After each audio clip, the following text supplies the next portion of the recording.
What's up guys, I'm the Unnamed review guy, and today we're taking a look at the Xiaomi Mi 10 Lite. This is Xiaomi's lower end phone from the Mi 10 series that's just launched recently internationally, and today we're taking a look at it. Big shout out to Xiaomi for sending one out for a review. Like always, all opinions are my own. Now this isn't a review, this is by no means a review, this is my 24-hour impressions with the phone. So I've been using it for a little bit more than 24 hours, but we're still doing a 24-hour impressions with the device. So first, let's take a look at what comes in the box when you get the device.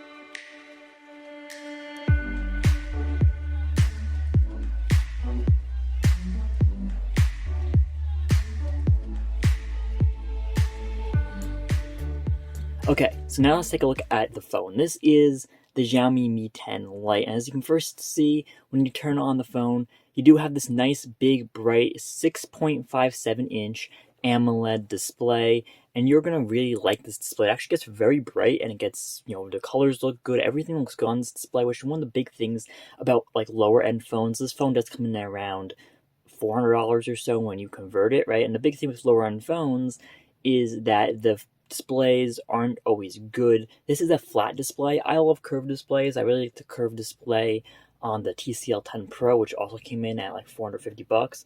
But a lot of people don't like curved displays, and well, this display isn't curved for those people who don't like the curved displays. It does have Gorilla Glass 5 on the front, which is also very good, and it is a 1080 by 2400 pixel display, so very bright, very sharp there. Right, so we got the display. It looks very good. I've been liking the display. One of my favorite parts of the phone, again, like I said, most displays on budget phones aren't always great. So I like to see a great display on a lower cost phone. It is an AMOLED display, so everything you expect from an AMOLED display you should get from this device. So taking a look at the design of the device, which a lot of people like to talk about and ask about, right?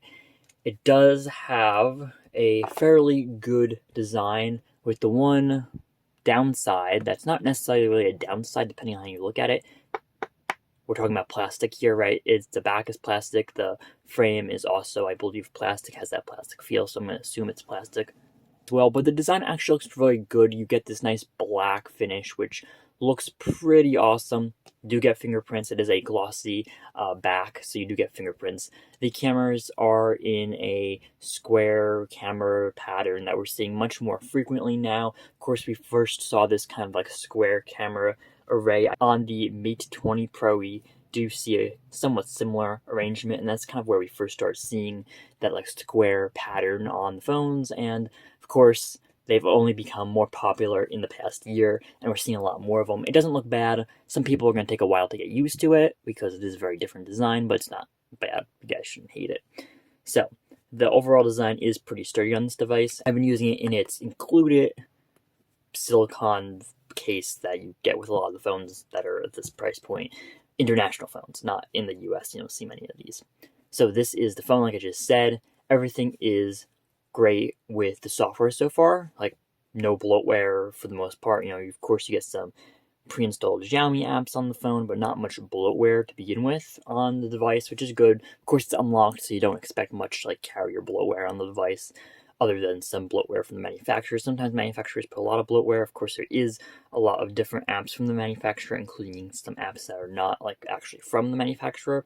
But we all know Xiaomi sometimes will lower the price of phones with advertisements and apps. So that shouldn't really surprise us too much that it is there.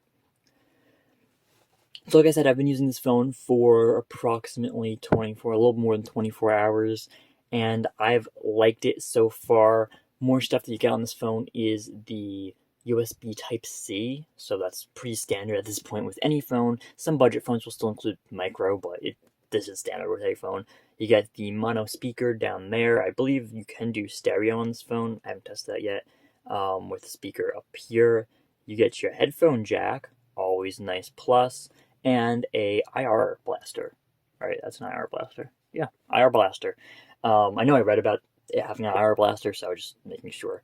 It's up here, an IR blaster, so you can connect your TV or anything that really uses an IR remote. Sometimes like air conditionings and stuff use them as well.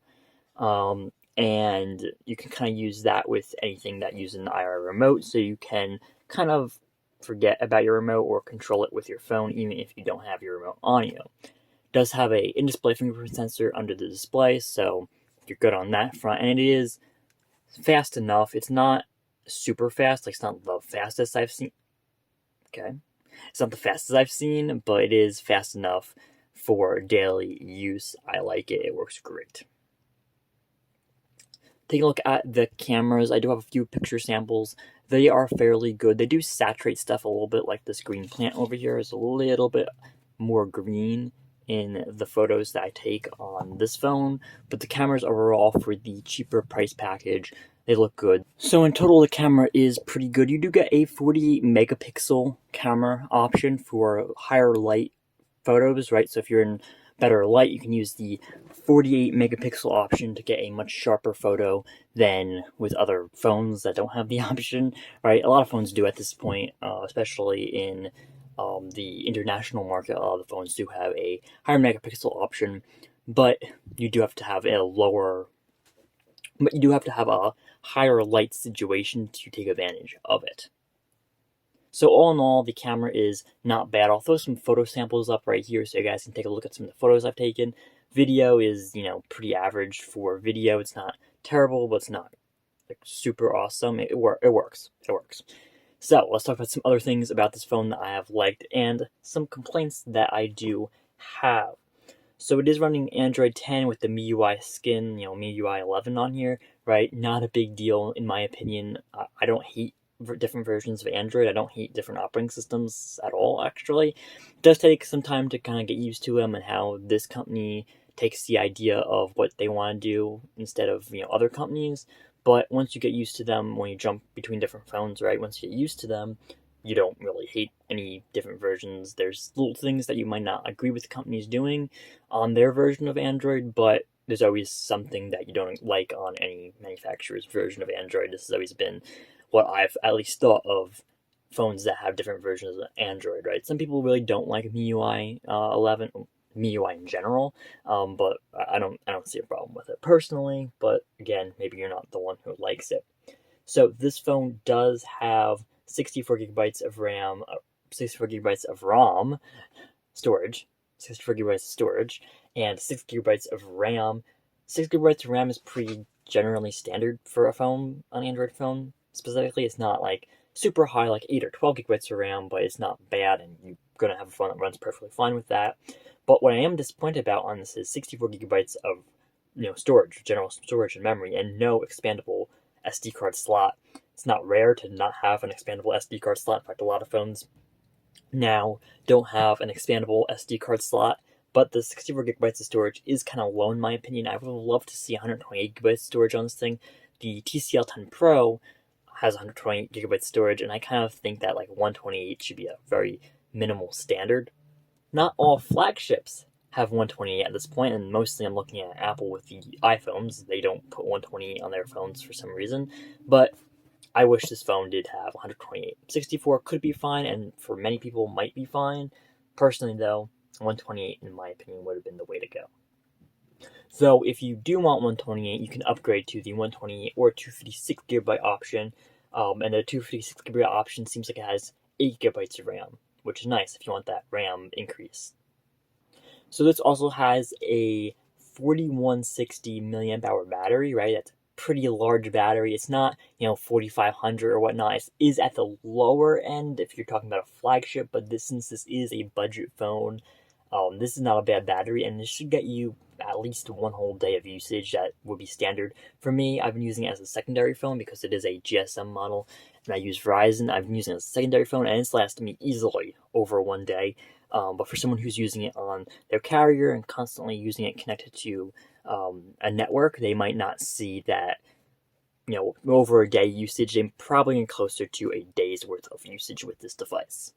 So all in all, within the 24-hour or so period that I've been using this device, I've liked it for the price point. I think a lot of people, when they review phones that are in this price point or in that lower end price point, a lot of people like to forget that they are in that lower end price point and highly criticize them and compare them to flagships. So I don't like comparing lower end phones to flagship phones very often because of that. Anyway, guys, this is where I'll leave this video off. This, like I just said, is my first impressions and unboxing of the Xiaomi Mi 10 Lite. Click that subscribe button and the bell notification icon to get notified when I do release the full review of the Xiaomi Mi 10 Lite after like a week or so, maybe a little more than a week, of usage of the phone, so I can tell you a little bit more in depth and everything else about the phone, and I can give a final verdict on whether you should buy this device or you should wait out or buy a different device. Anyway, guys, thanks for watching. See you guys next time.